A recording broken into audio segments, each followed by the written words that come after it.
আসসালামু আলাইকুম রহমতুল্লাহি ওবরকাতুহু। সুপ্রিয় শ্রোতা মণ্ডলী, আজকে আপনারা ফেস দ্য পিপল এই ফেসবুক চ্যানেল, যেটা আমাদের সাগর ভাই তিনি পরিচালনা করে থাকেন, তিনি রীতিমতো বিতর্ক বিভিন্ন বিষয়ের উপরে তিনি করেই আসলে থাকেন। তো আজকে যে বিষয়ে আলোচনা আমি একটু আগে দেখছিলাম, আলহামদুলিল্লাহ সুম আলহামদুলিল্লাহ, যে ফিতরা টাকা দিয়ে হবে না অর্থ দিয়ে হবে এই প্রসঙ্গে আলহামদুলিল্লাহ চারজন বিজ্ঞ আলেমে দিন এবং সবগুলো প্রবীণ তারা এই বিষয়ে তাদের মতামত উপস্থাপন করছিলেন। আলহামদুলিল্লাহ সুম্মা আলহামদুলিল্লাহ। তো এই প্রসঙ্গেই আমি সংক্ষিপ্তভাবে কিছু আপনাদের সঙ্গে বলার জন্য এসেছি। আজকের প্রোগ্রামটা আসলে কেমন হলো, কি আমি সেই ইতিবাচক এবং নেতিবাচক কথাগুলো আপনাদের সামনে তুলে ধরার জন্য এসেছি। প্রথম যেটা কথা, যে আজকের আলোচনা যে সাজানো হয়েছে এটা আমার পছন্দ হয়নি। কেন? কারণ হচ্ছে এটা যে আজকে চারজন ব্যক্তির উপস্থিতিতে আজকে আলোচনা হয়েছে, চারজন আলেম। প্রথম মাওলানা আবুল কালাম বাশার সাহেব, দুই নম্বর যিনি ছিলেন তিনি একজন আজারি সাহেব ছিলেন, জালালউদ্দিন আজারি সাহেব। আর তৃতীয় একজন ছিলেন মাওলানা সাইদ সাহেব, আরেকজন ছিলেন আকরামুজ্জামান বিন আব্দুল সালাম। আমার পছন্দ হয়নি কারণ হচ্ছে এটাই, কেননা আজকে যে টাকা দিয়ে ফিতরা দেওয়া জায়েজ না না জায়েজ, বা খাদ্যদ্রব্য দিয়ে ফিতরা দেওয়া কোনটা উত্তম, এ বিষয়ে আলোচনার সূচনা হয়েছিল। তো এখানে পয়েন্ট অফ ভিউ বা দৃষ্টি আকর্ষণ করছে শ্রোতাদের, কারণ এখানে তিনজন এক পক্ষের আর একজন এক পক্ষের। শুধু আকরামুজ্জামান বিন আব্দুল সালাম মাদানী হাফেজাহুল্লাহ তিনি পক্ষে যে ফিতরা আদায় করতে হবে এটা শুধুমাত্র খাদ্যদ্রব্য দিয়ে, কোনো যদি কারণ থাকে, ভয়াবহ কোনো কারণ ঘটে, সেক্ষেত্রে টাকা দিয়ে দেওয়া যেতে পারে, এই দিকে একজনের রায়। আর বাকি তিনজন যারা ছিলেন তারা তিনজনই একমত পোষণ করছেন যে টাকা দিয়ে ফিতরা দেওয়া এটা জায়েজ, শুধু জায়েজ না, এটা উত্তম, এটা ভালো সময়ের দাবি। তো এখানে স্বাভাবিকভাবে দেখবেন যে যখন তিনজন আলেম ফার্স্ট 10 মিনিট করে কথা বলছিলেন, 3-30 মিনিট অলরেডি কথা বলে দিয়েছেন, কিন্তু বিপক্ষীয় দল, প্রতিপক্ষ যিনি আছেন তিনি হচ্ছেন একজন মাওলানা আকরামুজ্জামান বিন আব্দুল সালাম হাফেজাহুল্লাহ। অতএব 3 ভাগ, মানে তারা 30 মিনিট কথা বলছেন আর ইনি বলছেন 10 মিনিট। সেকেন্ড রাউন্ডেও একই বিষয়, যে তারা তিন পাশে 15 মিনিট কথা বললেন, ইনি 5 মিনিট কথা বললেন। তো সর্বোপরি একথাই যে এখানে টাইম মেনটেন করাটা সম্ভব নয়, কারণ তিনজন আলেম যখন এক পক্ষে আলোচনা করছে আর একজন ব্যক্তি একাই এক পক্ষে আলোচনা করছে, এটাকে মানে রিভিউ দেওয়া বা পাল্টা রিভার্টাল করা এটা কোনোভাবেই সম্ভব নয়। তাই এখানে সময়ের ঘাটতির প্রবলেম এটা হবে, এটা আজকের প্রোগ্রামে এটা ভুল সাজানো হয়েছে। এখানে খুব বেশি হলে দরকার ছিল দুজন আহলে হাদিস, কোনো ওলামা যারা টাকা দিয়ে ফিতরা দেওয়ার প্রসঙ্গে একমত পোষণ করেন অর্থ দিয়ে, আর দুজন থাকবে। এই দুই যদি 4 হতো আলহামদুলিল্লাহ মাশাআল্লাহ চমৎকার হয়ে যেত। কেননা একাই তিনজনের খণ্ডন করা এটা সময় সাপেক্ষ, যদিও সময় কম। 2 নম্বর বিষয়, আজকে কিছু বিষয় আলোচনা করব যেটা আলোচনাতে আপনারা বারবার শুনবেন। আমি কিছু নোট করেছি, সেইগুলোই সামনে রেখে আপনাদের সামনে বলবো। আজকের গোটা আলোচনা যারা টাকা দিয়ে ফিতরা দেওয়ার পক্ষে, তাদের মতামত কী ছিল? তাদের মতামত মূল ছিল এটাই যে টাকা দিয়ে ফিতরা দেওয়াটাই উত্তম বর্তমান পরিস্থিতিকে সামনে রেখে। আমি আশ্চর্য এখানে হয়েছি, দুঃখ এখানে পেয়েছি যে বর্তমান প্রেক্ষাপটকে সামনে রেখে টাকা দিয়ে ফিতরা দেওয়াই এটাই উত্তম খাদ্যের চাইতে। যদিও সেই বুখারী মুসলিম একাধিক হাদিসে সকলে একমত পোষণ করেছেন যে আল্লাহ রসুল মুহাম্মদ সাল্লাল্লাহু আলাইহি ওয়াসাল্লাম তিনি খাদ্যদ্রব্য দিয়েই ফিতরা আদায় করতে বলা হয়েছে। এর জন্য তিনজন ব্যক্তি তারা একাধিক যুক্তি পেশ করেছে। যদি হাদিস তারা পেশ করতে খুব বেশি সক্ষম হয়নি, কয়েকটা হাদিস দিয়েছে, সেটাও আপনাদেরকে রিভিউ দেব। তো আমি আশ্চর্য এখানে হলাম যেখানে মুহাম্মদ সাল্লাল্লাহু আলাইহি ওয়াসাল্লাম তিনি টাকা দিয়ে ফিতরা দেওয়া বৈধ, মানে টাকা দিয়ে ফিতরা দেওয়ার প্রসঙ্গে তিনি পক্ষে বিপক্ষে কিছু বলেননি, একদম না, মানে টাকা দিয়ে যে ফিতরা হবে এই মর্মে কোনো কিছুই বর্ণনা নেই। অথচ খাদ্যদ্রব্য দিয়ে, খাদ্যশস্য দিয়ে স্পষ্ট প্রমাণ আছে।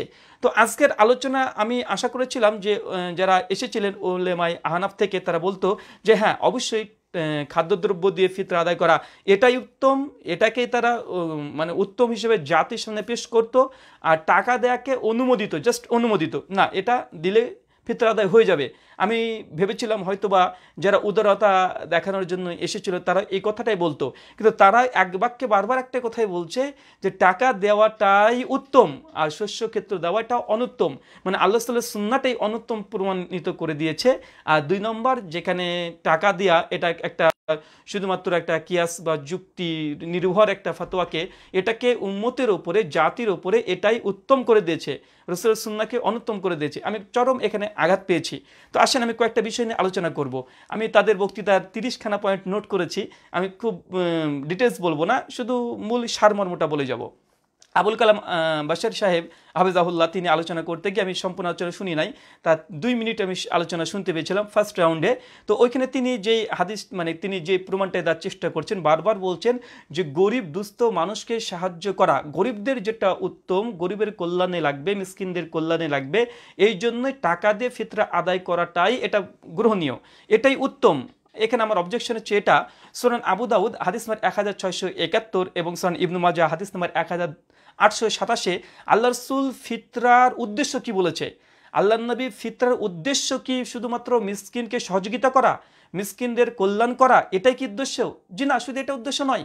আল্লাহ রাসূল মুহাম্মদ সাল্লাল্লাহু আলাইহি ওয়াসাল্লাম এই একটা হাদিসে স্পষ্ট তিনি যে কথা বলছেন, যে সুনান আবু দাউদের 1671 নম্বর হাদিস, আল্লাহ রাসূল বলছেন তোমরা ফিতরা আদায় করো। কারণ কি? আল্লাহ রাসূল বলছেন তোমাদের রোজার মধ্যে যে ঘাটতিগুলো হয়ে যায়, রোজা করতে গিয়ে অনেকে অশ্লীল কথা বলেন, বাজে কথা বলেন, রোজার যে ঘাটতিগুলো দেখা দেয় এই ফিতরার মাধ্যমেই, এই খাদ্যদ্রব্যের মাধ্যমেই এটা যেন পরিপূরক হয়ে যায়।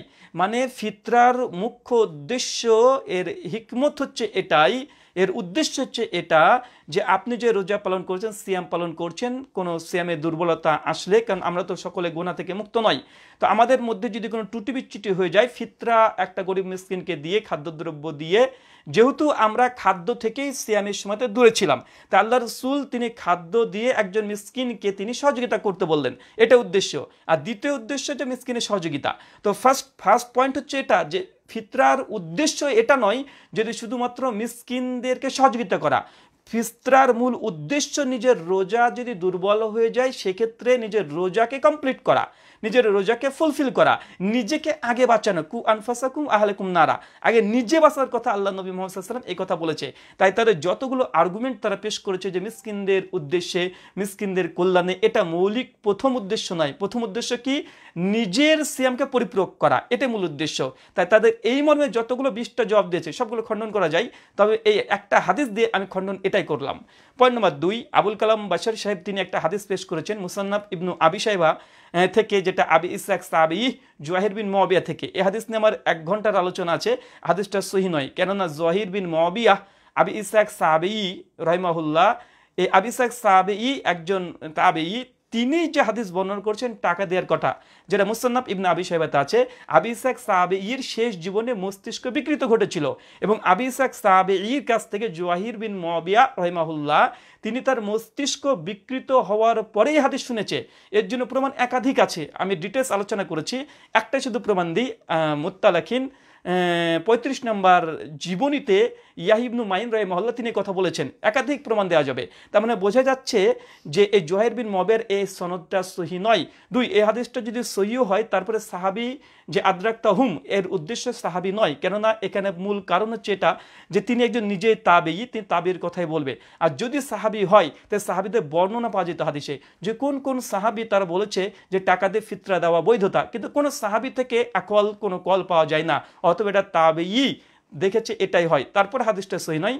তিনি একটা জবাব দিয়েছেন শেষ টার্মে মুফতি সাইদ সাহেব, যে জহির আবি ইসহাক সাবির হাদিস সহিহ মুসলিমে আছে, হ্যাঁ সহিহ মুসলিমে আছে, বুখারীতেও আছে, তবে প্রত্যেকটা মুতাবাআত হিসাবে নিয়ে আসা হয়েছে, এই বিষয়ে আমার আলোচনা আছে, আপনারা দেখতে পারেন। আবুল কালাম বাশার সাহেব তিনি ইমাম ইবনু তাইমিয়া রাহিমাহুল্লাহ আল মুতাফা 855 হিজরি তার একটা ফতোয়া নকল করে বলেছেন, ইমাম ইবনু তাইমিয়া তিনিও নাকি বলেছেন যে খাদ্যদ্রব্য দিয়ে ফিতরা আদায় করতে তো হবেই, কেউ যদি টাকা দিয়ে দেয় তাহলে এটা বৈধ। কিন্তু ইমাম ইবনু তাইমিয়া এখানে ওজর পেশ করেছে, তিনি এটা বলতে চাননি, কেন বলেনি আল্লাহু আলাম। ইমাম ইবনু তাইমিয়ার ইমাম মাজমুল ফাতোয়াতে তিনি একাধিকবার কথাটা বলেছেন, কেউ যদি ওজর বশত, কারণবশত তার কাছে যদি খাদ্যদ্রব্য দেওয়া যদি সমস্যা হয় সেক্ষেত্রে টাকা দেওয়া জায়েজ। এটা কি একটা কারণবশত, ওজর বেশিত, এটা তিনি শরীয়তি একদম চূড়ান্ত সিদ্ধান্ত নয়, তাই এই ফতোয়া কেউ একটু বিকৃত করা হয়েছে। পয়েন্ট নম্বর 2, এখানে আজহারি সাহেব তিনিও সেম প্রথমে এই 2টা হাদিসই নিয়ে এসেছেন, এক জুহাইর বিন মুআবিয়া থেকে মুসান্নাফ ইবনে আবি শাইবায়, আর তিনি আরেকটা হাদিস নিয়ে এসেছেন হাসান বসরি রাদিয়াল্লাহু তাআলা আনহু থেকে, মুসান্নাফ ইবনে আবি শাইবা থেকে। তো এই হাসান বসরির একজন তাবেঈ, তিনি একজন তাবেঈ, তিনি সাহাবী নন, তার কথাটাও যে সহিহ সনদে প্রমাণিত এমনটাও নয়। হাসান বসরির সনদে সুফিয়ান সাউরি আছে, তিনি তাদলিস করেছেন, মুদাল্লিস রাবি, এই জন্য সনদটা সহিহ নয়। তাই এই হাদিস দিয়ে অন্তত এই সূক্ষ্ম বিষয় যে আল্লাহ রাসূলের মারফু হাদিস আছে, আর মারফু হাদিসের কাছে একটা মাকতু তাবির কথা দিয়ে আল্লাহ রাসূলের মারফু হাদিসকে মানে বিচ্ছিন্ন করে দেওয়া এবং আল্লাহ রাসূলের নিজের কথার হুকুমের উপরে তাবির কথা দেওয়া, এটা কোন ধরনের খেয়ানত আর কোন ধরনের উদারতা আমি এটা বুঝতে পারছি না। কারণ তাদের প্রত্যেকের আলোচনার সিদ্ধান্ত ছিল এটাই যে টাকা দিয়ে ফিতরা দেওয়া এটাই বর্তমান যুগে উত্তম।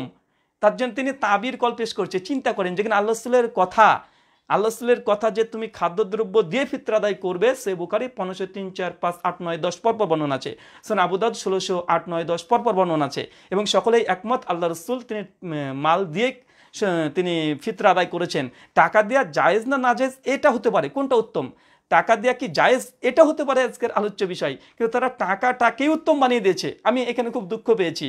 এবং আল্লাহ রাসূল মুহাম্মদ সাল্লাল্লাহু আলাইহি ওয়াসাল্লামের হাদিসকে তারা একজন তাবিঈর হাসান বসরি রাদিয়াল্লাহু তাআলা আনহু, তিনি সম্মানিত ব্যক্তি, কিন্তু তার ফতুয়াতে আল্লাহ রাসূলের একদম ওহী নির্ভর কথাকে তারা বাদ করে দেওয়ার চেষ্টা করছে এবং আল্লাহ রাসূলের আমলটাকে তারা অনুত্তম বলছে, একজন তাবির কথাটাকে তিনি উত্তম মনে করছেন। এটা আমি খুব দুঃখ পেয়েছি, খুব কষ্টজনক। আর একটা বিষয় দেখেন, হাসান বসরির কলটা তো গেল, এটা মানে সহিহ সূত্রে প্রমাণিত নয়। তারপরে যেন তাবির কথা, আর হানাফি মাযহাবের মূল উসুল হচ্ছে এটাই যে তাবিদের কথা এটা হুজ্জত নয়, যেটা আমি একাধিক জায়গাতে আমি আলোচনা করেছি, আপনারা বারবার শুনতে পারেন। দারসে তিরমিজিতে জাস্টিস তাকি উসমানী তিনি একাধিক জায়গাতে বলেছে যে তাবির কথা এটা হুজ্জত না, আমাদের নিকটে হানাফিদের নিকটে হুজ্জত নয়, একাধিক প্রমাণ আছে। তারপরে দেখেন আজকে তাদের নিজের মানহাজ থেকে তারা দূরে চলে গেছে এই বিষয়টা। আরেকটা দেখেন, আজারি সাহেব আরেকটা তিনি দলিল দিয়েছেন যে বাইহাকিতে একটা অধ্যায় আছে, মুসান্নাফে একটা অধ্যায় আছে যে টাকা দিয়ে ফিতরা আদায় করার ব্যাপারে। তিনি এখান থেকে বুঝে নিয়েছেন, অতএব ইমাম বাইহাকির এটাই মত। এটা একটা সম্পূর্ণ একটা ভুল ধারণা। কোনো মুহাদ্দিস অধ্যায় রচনা করার অর্থ এটা নয় যে এটা তার ফিক। কেন ইমাম বাইহাকি টাকা দেওয়ার অধ্যায় রচনা করেছে, মাল দ্বারা অধ্যায় রচনা করেছে। মুসনাফ ইবনে আবি শাইবাতে টাকা দেওয়ার কথাও আছে, মাল দেওয়ার কথাও আছে। এটা মুহাদ্দিসদের ফিক নয়, এটা মুহাদ্দিসদের ফিক নয়, এটা ভুল। কারণ আপনি আবু দাউদ তিরমিজি খোলেন, পক্ষে বিপক্ষে তার হাদিস সংকলন করার আগে অধ্যায় রচনা করেছে। শুধুমাত্র ইমাম বুখারী রাহিমাহুল্লাহ তিনি যখন অধ্যায় রচনা করেছেন, এটা ইমাম বুখারীর ফিক, এটাই তার ফাতোয়া, এটাই তার রায়, কিন্তু তিনি মুসনাদ ইবনে আবি শাইবা, বাইহাকি এগুলোকে ঢুকিয়ে দিয়েছে। এটা উচিত হয়নি, এটা এক ধরনের খেয়ানত আমি মনে করি এখানে। আরেকটা বিষয়, এখানে আসেন মুফতি সাইদ সাহেবের কথাই আমি সংক্ষিপ্তভাবে বলি। মুফতি সাইদ সাহেব প্রথমে তার খুতবার সময়তে সূরা আহজাবের 21 নম্বর আয়াত পড়েছেন, লাকাদ কানা লাকুম ফি রাসূলিল্লাহি উসওয়াতুন হাসানা, নিশ্চয় রাসূলের মধ্যে মুমিনদের জন্য উত্তম আদর্শ আছে, সূরা আহজাব 21 নম্বর আয়াত। কিন্তু তিনি এই আয়াত পাঠ করেছেন ঠিক, কিন্তু এই আয়াতের উপরে তিনি সিদ্ধান্ত দেন নাই। তিনি বলছেন রাসূলের মধ্যে উত্তম আদর্শ আছে, কিন্তু তিনি রাসূলের সিদ্ধান্তকে চূড়ান্ত মনে না করে তাবিঈর ফতোয়াকে তিনি চূড়ান্ত মনে করেছেন। এটা একটা পরস্পর বিরোধী, একটা সাংঘর্ষিক কথা। কারণ রাসূল মাল দিয়েই খাদ্যদ্রব্য দিয়ে ফিতরা আদায় করেছেন, এটাই রাসূলের আদর্শ। এটাই সাইদ সাহেবকে গ্রহণ করা উচিত ছিল, মিজানুর রহমান সাইদ হাফিজাহুল্লাহ তাকে গ্রহণ করা উচিত ছিল। 2 নম্বর, তিনি মাযহাবের বিভিন্ন ইমামের ইজতিহাদকে তিনি হক মনে করেছেন। বলছে বিভিন্ন মাযহাবের বিভিন্ন ফতোয়া দিয়েছে, এটা হক। তো এটা যদি ধরেও নিই যে বিভিন্ন মাযহাবের বিভিন্ন রায় আছে, এটা হক, তো আমরা বলবো শাফি, মালিক এবং আহমেদ ইবনে হাম্বল রাহিমাহুল্লাহ তারা বলছে এই মাল দিয়েই খাদ্যদ্রব্য দিয়েই তাকে ফিতরা আদায় করতে হবে। ইমাম আবু হানিফার ফতোয়া কি আরো চমৎকার। ইমাম আবু হানিফা রাহিমাহুল্লাহ তিনি বলছেন যে মাল দিয়ে ফিতরা আদায় করা এটা সুন্নাত, তো টাকা দেওয়া জায়েজ। ইমাম আবু হানিফা রাহিমাহুল্লাহ বলেননি যে টাকা দিয়ে ফিতরা আদায় করা উত্তম, যেটা আপনারা করছেন। তাই সালফে সলিহিনের বিরুদ্ধাচরণ কারা করছে? আকরামুজ্জামান আব্দুস সালাম না আপনারা? ইমাম আবু হানিফা রাহিমাহুল্লাহ তিনি মাল দেয়াকে সুন্নাত বলেছেন, টাকা দেয়াকে বলেছেন এটা অনুমোদিত, এটা জায়েজ। কিন্তু আপনারা করলেন কি আজকের আলোচনাতে? আপনারা করলেন টাকা দেয়াটাই উত্তম মাল দেওয়াটা চাইতে। এটাই সালফে সলিহিনের বিরুদ্ধাচরণ কারা করছে? আমি অবাক হয়েছি, এখানে আমি হতাশ হয়েছি। তিনি তারপরে আরো একটা নিয়ে এসেছেন, সূরা নিসার 59 নম্বর আয়াত পাঠ করে তিনি বলছেন যে উলুল আমরের কথা মানতে হবে। উলুল আমর, উলু শব্দটা বহু বচন, এক বচন নয়। তো ইমাম আবু হানিফা রাহিমাহুল্লাহ তিনি একাই বলছেন 4 ইমামের মধ্যে যে টাকা দিয়ে ফিতরা আদায় করার ব্যাপারটায় তিনি মত পোষণ করেছেন, কিন্তু 3 ইমাম তারা তো বলছে মাল দিয়ে দিতে হবে। তো উলুল আমর এখানে বহু বচন, কমপক্ষে 3 জন। তো শাফি, হাম্বলি, মালিকি তারা বলছে যে না, ফিতরা মাল দিয়েই হওয়া উচিত, এটা উচিত। তো এই উলুল আমরের যিনি আয়াতটা পেশ করলেন আমাদের মুফতি সাইদ সাহেব, কিন্তু তিনি আমল করলেন না। তিনি একজন ইমাম আবু হানিফা রাহিমাহুল্লাহর কলটাকেই সেই সময়কার আমরা 4 মাযহাবের কথা বলছি শুধুমাত্র, তিনি কিন্তু গ্রহণ করলেন না। এটাও তাদের উসুলের পরিপন্থী, এই আয়াতের আমলের পরিপন্থী। 3 নম্বর আয়াতটা তিনি বলেছেন যে সমস্যা হলে যে টাকা দেওয়ার কথা আকরামুজ্জামান বিন আব্দুল সালাম হাফিজাহুল্লাহ তিনি বলেছেন। আরেকটা তিনি একটা বুখারী একটা আম হাদিস নিয়ে এসেছেন যে আল্লাহ রাসূল মুহাম্মদ সাল্লাল্লাহু আলাইহি ওয়াসাল্লাম ক্রয় বিক্রয়ের সময় একটা গরু বিক্রি করেছিল, তারপরে পরবর্তী সময় কিছুদিন পরে মানে ঘুরিয়ে দেওয়ার জন্য তার দুধ প্রসঙ্গে যে দুধ বিধান কি, এখন দুধ তো আল্লাহ রাসূল তার বিধান সমাধান দিয়েছেন যে কিসমিস টিসমিস দিয়ে এটাকে পরিপূরক করে দিতে হবে। এখানে দলিল তো আমাদের, কারণ আল্লাহ রাসূল এখানে আবার মালের কথাই বলছে, টাকার কথা বা দিনার বা দিরহামের কথা বলেনি। তো এই দলিলটা তো আমাদের, এই দলিলটা তিনি পেশ করেছেন কিভাবে, আমি অবাক হয়েছি। আরেকটা বিষয় দেখেন, দ্বিতীয় রাউন্ডে যখন আসলেন তো জাকাতুল ফিতরের ব্যাপারে আবুল কালাম বাশার সাহেব তিনি প্রথম যখন শুরু করলেন দ্বিতীয় রাউন্ডে, তিনি বললেন যে জাকাত আর জাকাতুল ফিতর এ দুটোই সমান। এটাতে আমি হতাশ হয়েছি। জাকাত আর জাকাতুল ফিতর সমান নয়, জাকাত আর জাকাতুল ফিতর দুটোই সমান নয়, তার একাধিক প্রমাণ। জাকাত এটা মালের উপরে না, এটা অর্থের উপরে, এটা অর্থের উপরে, মানে একটা নির্দিষ্ট নিসাব আছে, কিন্তু ফিতরা কোনো নিসাব নেই, এখানে ধনী গরিব বড়লোক সকলে দিতে হবে, প্রথম পার্থক্য। সেকেন্ড পার্থক্য হচ্ছে এটা যে জাকাত এটা ফরজ হয়, এটা হচ্ছে যখন আপনার অর্থ সম্পত্তি যখন বৃদ্ধি পাচ্ছে, এই বৃদ্ধি পাওয়ার কারণেই আপনার জাকাত ফরজ হয়। কিন্তু মাল ফরজের জন্য কোনো নিসাবের মানে ফিতরা ফরজের জন্য কোনো নিসাব জরুরত নেই। একাধিক জাকাতের উদ্দেশ্যটা কি, জাকাতের উদ্দেশ্য নিজের মাল নিজের সম্পত্তিকে পবিত্র করা, আর ফিতরার উদ্দেশ্য হচ্ছে কি, ফিতরার উদ্দেশ্য নিজের সিয়াম রোজাকে পরিপূরক করা। তাই এখানে আকাশ জমিন পার্থক্য আছে। আমার আলোচনা আছে জাকাত এবং ফিতরা মধ্যে পার্থক্য নিয়ে, আপনার আলোচনাটা শুনতে পারেন। তা আবুল কালাম আজাদ বাশার সাহেবের এই বক্তৃতাটা সঠিক হয়নি, সুন্নাহ মোতাবেক হয়নি। তারপরে তিনি আবুল কালাম বাশার সাহেব তিনি ইবনু ওমর থেকে তিনি একটা দলিল পেশ করেছেন।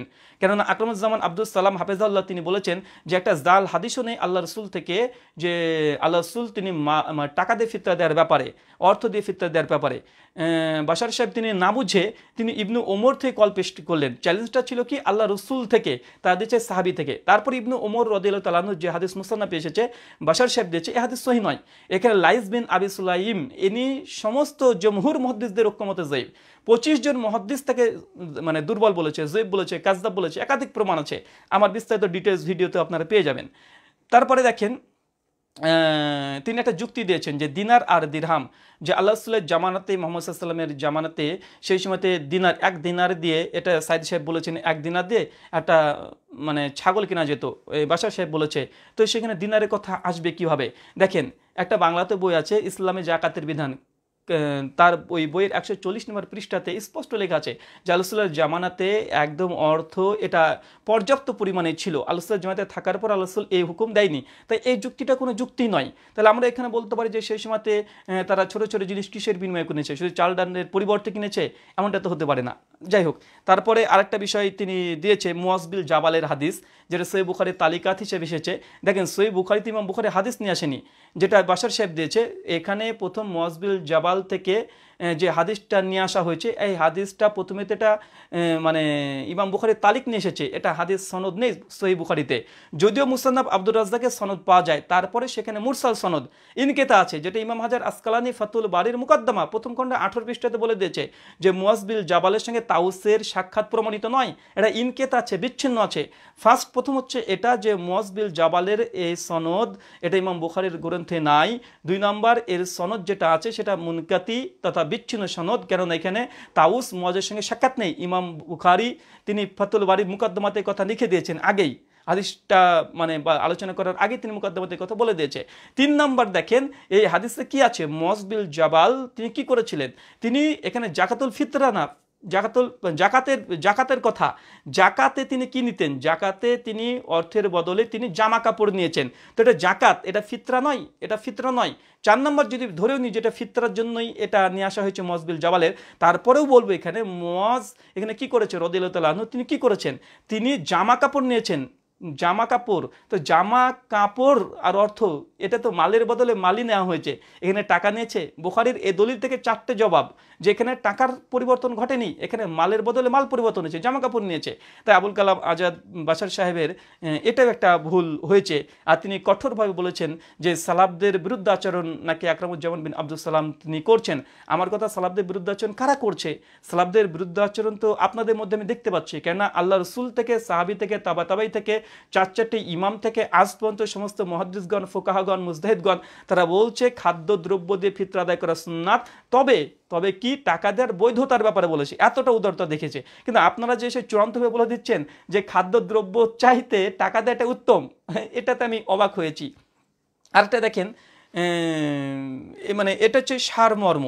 তারপরে মুফতি সাইদ সাহেব শেষ বেলাতে এসে তিনি অনেক কথা বলেছেন যে একটা মীমাংসিত বিষয়ের উপরে ফতোয়া দিয়ে সমাজে বিশৃঙ্খলা সৃষ্টি করছে, হঠাৎই কোনো ফতোয়া দেওয়া। আসলে বিশৃঙ্খলা কারা সৃষ্টি করছে এটা নিয়ে একটা আলোচনা ডিসকাশন করা যেতে পারে। মানে সর্বোপরি কথা হচ্ছে এটাই, আমার কথা হচ্ছে এটা যে আল্লাহ রাসূল মুহাম্মদ সাল্লাল্লাহু আলাইহি ওয়াসাল্লামের ফিতরা দেওয়ার মূল উদ্দেশ্য তার মানে সিয়াম তথা রোজার পরিপূরক হিসাবে।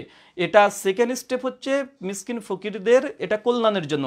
কিন্তু আজকে আলোচনা আমি যা দেখলাম এটা সম্পূর্ণ উল্টো হয়ে গেল। তারা মিসকিনদের বিষয়টাকেই বেশি লক্ষ্য দিচ্ছে, এমন ভাব তারা করছে যে নিজেদের রোজা নিয়ে কোনো মনে সন্দেহ নেই, নিজেদের রোজা হয়তো বা একদম পরিপূরক হয়ে গেছে, এই জন্য তারা নিজেদের রোজার যেটা কাফরা।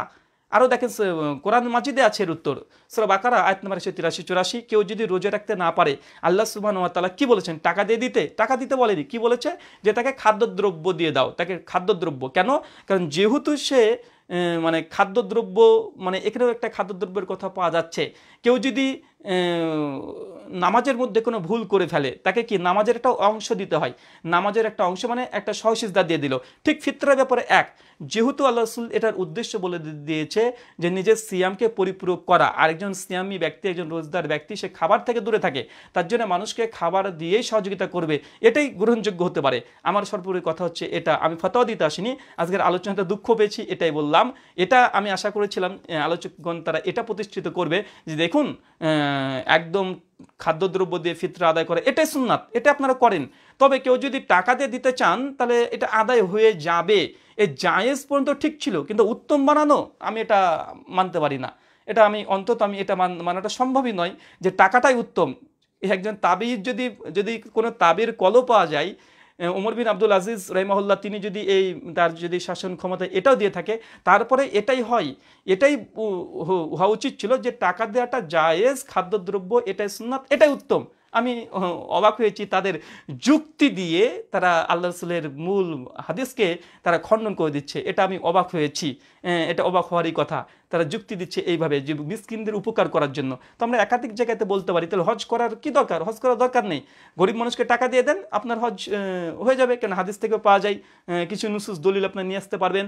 কুরবানি দেওয়ার কি প্রয়োজন? কুরবানিতে প্রচুর মানুষ, একজন গরিব মানুষের বাড়িতে প্রচুর পরিমাণে মাংস হয়ে যায় কুরবানির দিনে, তো কি দরকার? তাকে টাকা দিয়ে দেন, তার যখন ইচ্ছা সে মাংস কিনে কিনে সারা বছর খাবে। তো এই ধরনের যুক্তি তো আমরা একাধিক দিতে পারি যে কুরবানির সময় একজন মিসকিনের বাড়িতে 50 কেজি পর্যন্ত মাংস থেকে যায়, মাংস নষ্ট হয়ে যায়, তো কি দরকার এত কুরবানি দেওয়া? কি 2-4টে কুরবানি একটা গ্রামে দিয়েছে, দিয়ে দিল, আর বাকি 10-20টা যা ছাগল গরু আছে সেগুলোর টাকা তারা মানে বিক্রি করে দিয়ে কুরবানি গরিব মানুষকে বন্টন করে দেবে, তারা সারা বছর তারা মাংস কিনে কিনে খাবে, জামা কাপড় লাল টুকটুকে জামা কিনে পরবে। এই যুক্তি দিয়ে কি ইসলাম চলবে? জি না, এই যুক্তি দিয়ে ইসলাম চলবে না। আল্লাহ রাসূল এই জন্যই বলেছেন, বুখারীতে দেখবেন, সে বুখারী 5063 নম্বর হাদিস, কিতাবুন নিকাহ অধ্যায় যে ফামান রাগিবান সুন্নতি ফালাইসা মিন্নি, যার সামর্থ্য থাকার পরে আমার সুন্নাত থেকে বৈরাগ্য পোষণ করবে ফালাইসা মিন্নি, তারা আমাদের অন্তর্ভুক্ত নয়। অনুরোধ করব আলোচনা করার সময়তে এই দৃষ্টিগুলো আপনারা গভীরভাবে দেবেন যে কোনটা উত্তম কোনটা অনুত্তমের মাসলা দেন। আল্লাহ রাসূলের সুন্নাতকে আপনারা উত্তম প্রমাণ করলেন না, আর আপনাদের যুক্তিকে আপনারা উত্তম প্রমাণ করে দিয়ে চলে গেলেন। আমি হতাশ হয়েছি, অবাক হয়েছি। আল্লাহ রাসূলের এই বিধানের সঙ্গে, কোরআনের সঙ্গে, হাদিসের সঙ্গে এমন করাটা আমার মনে হয় উচিত নয়। যে আজকের মতো এখানে বিদায় নিচ্ছি। ওয়া মা আলাইনা ইল্লাল বালাগ। আসসালামু আলাইকুম ওয়া রাহমাতুল্লাহি ওয়া বারাকাতুহু।